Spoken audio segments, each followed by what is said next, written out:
Hello, नमस्ते, राम राम सभी बहनों को। जैसा कि आप लोग देख रहे हैं, आज हम बात करेंगे मुख्य सेविका भर्ती को लेकर कोर्ट केस के संबंध में कि कोर्ट केस करना कितना सही है, कितना गलत है, क्या होना चाहिए, क्या फ़ायदे होंगे, क्या नुकसान होंगे, किसके क्या फ़ायदे होंगे, किसके नुकसान होंगे, सब के बारे में डिटेल में बातें करेंगे। क्या कुछ हो सकता है।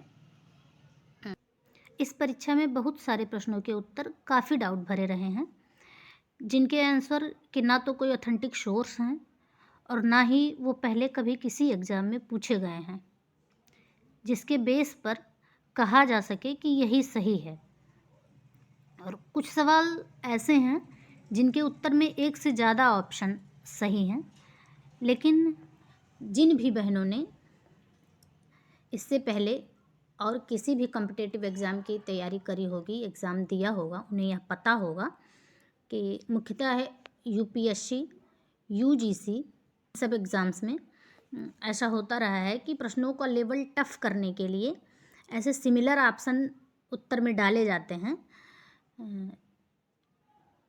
ऐसे में जो ऑप्शन उत्तर के ज़्यादा करीब होता है उसे ही सही माना जाता है। तो पहले तो ऐसे सवालों के लिए एफएम की मांग करना निहायत ही बेबुनियादी है और ये कोर्ट जाएंगी, वहाँ से कुछ मिलना है नहीं, आयोग से जवाब मिल जाएगा। अब बात करते हैं कि एफएम मिलने से क्या फ़ायदा होगा और कितना नुकसान होगा, कितना फ़ायदा होगा, किसे ज़्यादा फ़ायदा होगा, इन सारी बातों पे। जिस शिफ्ट में एफएम ज़्यादा होंगे उस शिफ्ट के नॉर्मलाइजेशन में भी ज़्यादा नंबर कटेंगे, क्योंकि दोनों शिफ्ट के पेपर का टोटल मार्क जो होता है वो बराबर करने के लिए दूसरी शिफ्ट को नंबर देना ही पड़ेगा। और ऐसे में जिस शिफ्ट में एफएम ज़्यादा मिलेंगे उनको नॉर्मलाइजेशन में नुकसान उठाना पड़ेगा। फिर कट ऑफ में एफएम की मांग को लेकर कोर्ट जाने वाली बहनें वहीं रह जाएंगी जहां आज हैं। इससे कोई फ़ायदा नहीं होगा, क्योंकि एफएम मिलने से हाई स्कोर वालों के भी स्कोर बढ़ेंगे और दूसरी शिफ्ट में तो सभी बहनों के स्कोर बढ़ेंगे, क्योंकि नॉर्मलाइजेशन में उतना ही स्कोर सबको मिल जाएगा। तो ऐसे में यह सब करना मूर्खतापूर्ण कदम ही साबित हो रहा है। पॉइंट्स में फ़ायदा तब होता है जब उत्तर बदले जाते हैं। जब सवाल जो रिवाइज आंसर की आई उसमें आंसर गलत होते हैं और उत्तर आयोग द्वारा बदल दिए जाते हैं कोर्ट केस होने पर, तब कुछ लोगों को 0.25 का फ़ायदा हो सकता है। लेकिन एफएम की मांग के लिए एफएम मिलने पर फ़ायदे की जगह कम स्कोर वालियों का नुकसान ही होगा, फ़ायदा कुछ नहीं होगा। यह भी तय है कि कोर्ट केस कम स्कोर वाली बहनें ही कर रही हैं, क्योंकि हाई स्कोर वालियों को तो ज़रूरत ही नहीं है कोर्ट केस करने की, वो पहले से ही सेफ हैं। जिन भी बहनों के स्कोर कम हैं और उन्हें यह लगता है कि जो क्वेश्चन पेपर था उसमें काफ़ी सारे डाउट थे, क्वेश्चन पेपर से उसमें काफ़ी प्रश्न ऐसे थे जिनके उत्तर बदले जा सकते हैं, तो सबसे पहले आप लोग ऐसे प्रश्नों को ढूंढिए जिसमें उत्तर बदले जाने की प्रबल संभावना हो,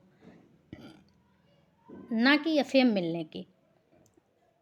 अगर कोर्ट जाने वाली बहनें वाकई में अपना भला चाहती हैं तो एफएम के आधार पर कोर्ट जाने का विचार त्याग देना ही उचित होगा, क्योंकि एफएम के सहारे तो आप कट ऑफ में जहां आज खड़ी हैं उससे भी पीछे चले जाने की उम्मीदें बनती हैं, क्योंकि हाई स्कोर वाली लड़कियों के भी बढ़ जाएंगे, सेकंड शिफ्ट में सारी बहनों के बढ़ेंगे। तो ऐसे में आप लोगों को कोई फ़ायदा नहीं मिलेगा, सिर्फ आपका समय, आपका पैसा बर्बाद होगा, आपका वर्तमान समय जो काफ़ी मूल्यवान है। फ़ायदा कुछ भी नहीं होगा, यह सिर्फ और सिर्फ समय और पैसों की बर्बादी ही साबित होने वाला है। एफएम मिलेगा तो सेकंड शिफ्ट की बहनों के उतने ही नंबर बढ़ा दिए जाएंगे, क्योंकि जितने ज़्यादा एफएम मिलेंगे उतनी ज़्यादा दूसरी शिफ्ट के नंबर बढ़ाने ही पड़ेंगे, कोई ऑप्शन ही नहीं होगा फिर आयोग के पास। और इस सब से कट ऑफ भी बढ़ जाएगी, ऐसे में कोर्ट के सहारे कटाफ में शामिल होने के ख्वाब ख्वाब ही रह जाने हैं, कुछ नहीं होगा इससे। ये बहनें जहाँ आज हैं वहीं फिर से पहुँच जाएंगी। रही बात उनके वकील के दावे की, तो वकील को केस चाहिए। वो आपको कभी यह नहीं कहेगा कि आपका केस कमज़ोर है, उनकी फीस बनती रहनी चाहिए बस। वकीलों के व्यवहार के संबंध में हरिशंकर परसाई जी की एक व्यंग है जो कि काफ़ी चर्चित रहा है, कि एक बार कचहरी चढ़ जाने के बाद सबसे बड़ा काम है कि अपने ही वकील से अपनी रक्षा करना। तो आप सब समझदार हैं, ज़रूर इस बात पे गौर करेंगी और समझेंगी। अपना मूल्यवान समय कोर्ट कचहरी में बिताने से बेहतर है कि आप अपने वर्तमान पे ध्यान दें और सही फैसला लें। बाकी सभी लोग समझदार हैं, जो करेंगे अपने भविष्य और वर्तमान के मूल्यवान समय को ध्यान में रख कर ही करेंगे। आपके कदम के लिए आपको बहुत बहुत शुभकामनाएँ। तो यही है सारी कहानी। आगे फैसला आपका है कि आप अपने बचे हुए मूल्यवान समय को कोर्ट कचहरी के चक्कर लगाने में बिताने का फैसला ले रही हैं, या फिर अपने समय और पैसों का सही उपयोग करके खुद को काबिल बनाने में अपनी ऊर्जा लगाने का फैसला लेती हैं। आप जो भी फैसला लेंगी अपने लिए बेहतर ही लेंगी। बाकी जो बहनें ये सोचकर परेशान हैं कि कोर्ट केस होगा, फर्स्ट शिफ्ट के नंबर बढ़ जाएंगे, तो सेकंड शिफ्ट की बहनें, उन्हें परेशान होने की ज़रूरत नहीं है। आपको नॉर्मलाइजेशन, अगर फर्स्ट शिफ्ट को एफएम में नंबर मिलते हैं तो सेकंड शिफ्ट को नॉर्मलाइजेशन में नंबर मिलेंगे। चिंत रहिए, आपको बिना कुछ किए कराए नंबर मिलेंगे। आप लोग ही कट ऑफ में आगे जाएंगे, जो लोग कोर्ट जाएंगे वो कट ऑफ में वहीं के वहीं रह जाएंगे। एफएम से किसी को फ़ायदा नहीं होने वाला है, खासकर कोर्ट जाने वाली बहनों को। बाकी जिसे जो करना है करने दीजिए, सबके अपने फंडामेंटल राइट्स हैं। धन्यवाद, बस इतना ही कहना था। धन्यवाद। और चैनल को लाइक कीजिए, शेयर कीजिए, हमारी बातें सब तक पहुंचाइए जो बहनें परेशान हैं उन्हें, ताकि समझ आ सके कि क्या कुछ हो सकता है।